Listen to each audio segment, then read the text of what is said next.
ஐயா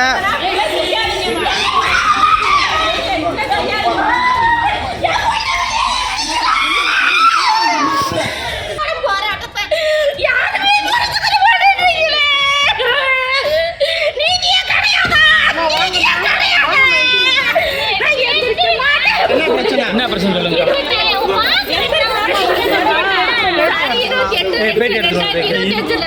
என்னோட பொண்ணுக்கு வழக்கு பதிவு செய்யப்பட்டுள்ளது. இதுவரைக்கும் எந்த ஒரு ஆக்ஷனுமே எடுக்கல. நானும் ஒரு 18 இடத்துல கொடுத்துருக்கேன். வார வந்து மாவட்ட ஆட்சியரை பார்த்துக்கிட்டு தான் இருக்கேன். போங்கப்பா, இன்னைக்கு அரெஸ்ட் பண்ணிடுறேன், நாளைக்கு அரெஸ்ட் பண்ணிடுறேன், இப்படியே தான் சார் பதில் சொல்றாங்க. ஒரு நடவடிக்கை இது வரைக்கும் அவங்க எடுத்ததே இல்லைங்க.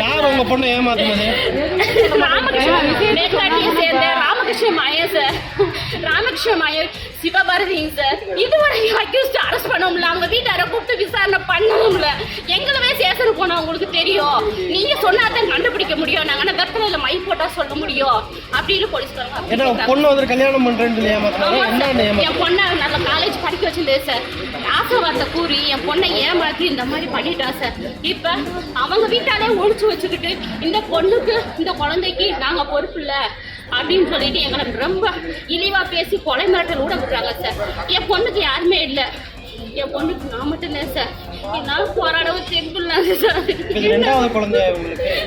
ஃபர்ஸ்ட் குழந்தை சார், அது என்னோட பேத்தி, இன்னொரு பொண்ணோட பேத்தி. என்னால போராட முடியல. நானும் வர வந்து இன்னைக்கு தான் எனக்கு நீதி கிடைச்சிரும், நாளைக்கு தான் நீதி கிடைச்சிரும் நான் கேட்டேன். வர வந்து போறேன் சார். ஒருத்தவங்க கூட எனக்கு இறக்கமே படல. என்னைக்கு கம்ப்ளைண்ட் கொடுத்தீங்க சார்? 22/2/2025 சார். 2வது மாசம் கொடுத்த கம்ப்ளைண்ட் சார்.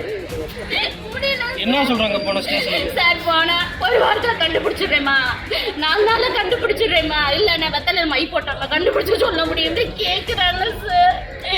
ஏழைகளுக்கு ஏழையா பிறந்தது குற்றம் தாங்க சார். யார் அந்த மாதிரி சொல்றாங்க? போலீஸ் ஸ்டேஷன்ல சொல்றாங்க. போலீஸ் ஸ்டேஷன்ல சார் நான் டிஎஸ்பி சார பார்க்க போனப்ப அப்படிதான் சார் சொன்னாங்க. என்ன கம்ப்ளைண்ட் கொடுத்திருக்கீங்க? ஆண்டிபட்டி அனைத்து மக்கள் காவல் நிலையத்துல கண்டுபிடிச்சு கொடுத்துருக்கேன் சார்.